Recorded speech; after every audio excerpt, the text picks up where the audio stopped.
Ciao a tutti e benvenuti sul canale. Se è la prima volta che passate di qui, accomodatevi, state per ascoltare una storia piena di piccole rivelazioni, grandi sospiri e colpi di scena degni di una sceneggiatura d'autore. Oggi i riflettori sono puntati su una coppia che non smette di far parlare di sé, ovvero l'attore Ken Jeong e l'attrice ballerina Dimet Özdemir. Li avete amati insieme nella serie Erkenci Kuş, li avete seguiti mentre le loro carriere prendevano strade diverse e ora siete tornati qui, curiosi di scoprire il nuovo capitolo della loro storia. Prima di addentrarci nel cuore della notizia, facciamo un passo indietro per capire da dove nasce tutto questo fermento. Kaan Yaman, classe 1989, nato a Istanbul ma di casa a Roma, deve la propria popolarità a un mix di fascino mediterraneo, disciplina ferrea e talento naturale. Laureato in giurisprudenza, preferisce seguire la vocazione artistica. La carriera decolla con Erkenci Kuş, 2018. Prosegue con Beyhan e, più di recente, con l'attesissimo reboot di Sandokan. Dimet Özdemir, nata nel 1992 nella vivace provincia di Kocaeli, comincia danzando alle spalle di star del pop turco. Scoperta quasi per caso come attrice, conquista pubblico e registi con la sua versatilità. Dopo Dudu Nevu Kaderindir e Adim Farah, bilancia fiction, moda e impegno sociale, diventando portavoce di campagne sulla salute mentale e sul potenziamento femminile. Ed eccoci al presente. La notizia rimbalza dai corridoi di un elegante hotel sul Bosforo, dove Kaan è ospite d'onore a una serata benefica. L'attore confessa a microfoni quasi spenti di aver fatto a Dimet una proposta inaspettata. Parole sue: ho voglia di vederla sorridere lontano dai set, di perderci in posti nuovi, soltanto noi due e il mondo da scoprire. Poche frasi bastano a incendiare il web.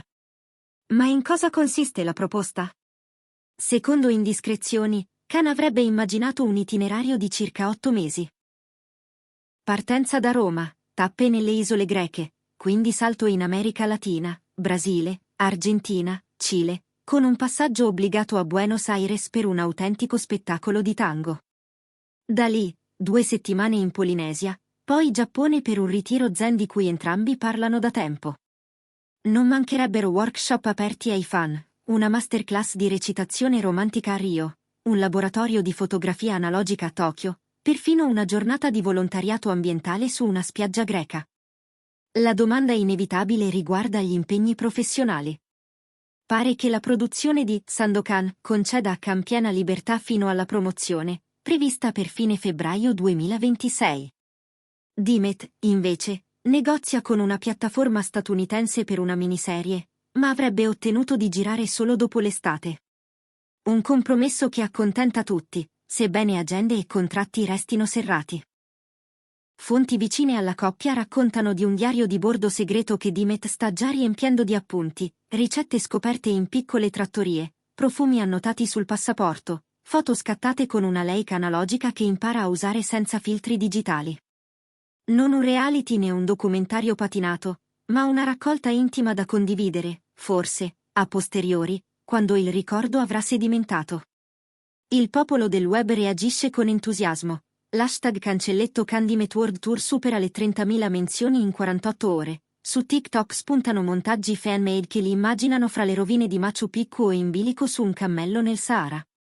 Accanto all'euforia, però, qualcuno invita alla prudenza. La pressione mediatica potrebbe trasformare un sogno romantico in una corsa a ostacoli. Un viaggio del genere non è solo vacanza, è anche prova di coppia. Condividere spazi ristretti, affrontare imprevisti e culture diverse può consolidare la complicità o mettere in luce divergenze profonde.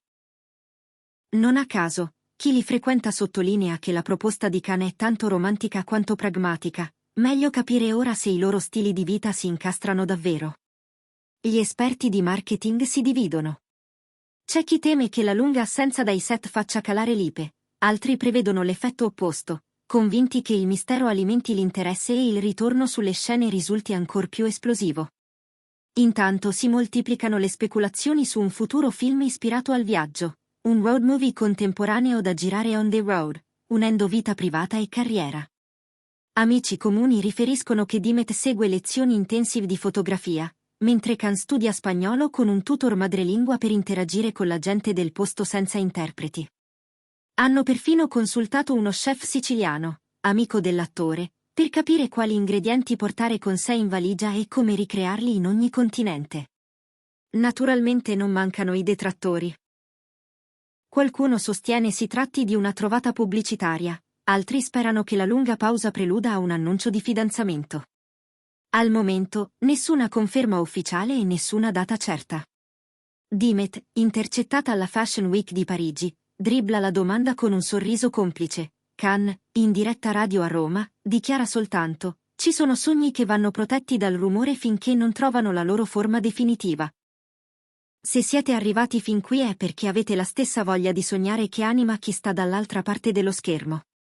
Prima di salutarci, ecco il solito promemoria: se il video vi è piaciuto, un semplice mi piace aiuta il canale a crescere. Se volete far parte della community in modo più attivo, il tasto iscriviti è a un passo e la funzione unisciti vi apre le porte a contenuti extra, dirette periodiche e retroscena esclusivi.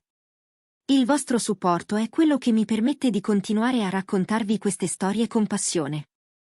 Ora è davvero tutto. Grazie per avermi dedicato il vostro tempo. Non resta che attendere gli sviluppi. Sarà un sì, un no o un forse sospeso fra due continenti? Qualunque cosa accada, ne parleremo qui con la stessa attenzione di sempre. A presto, buona giornata e, come si dice in viaggio, buon cammino!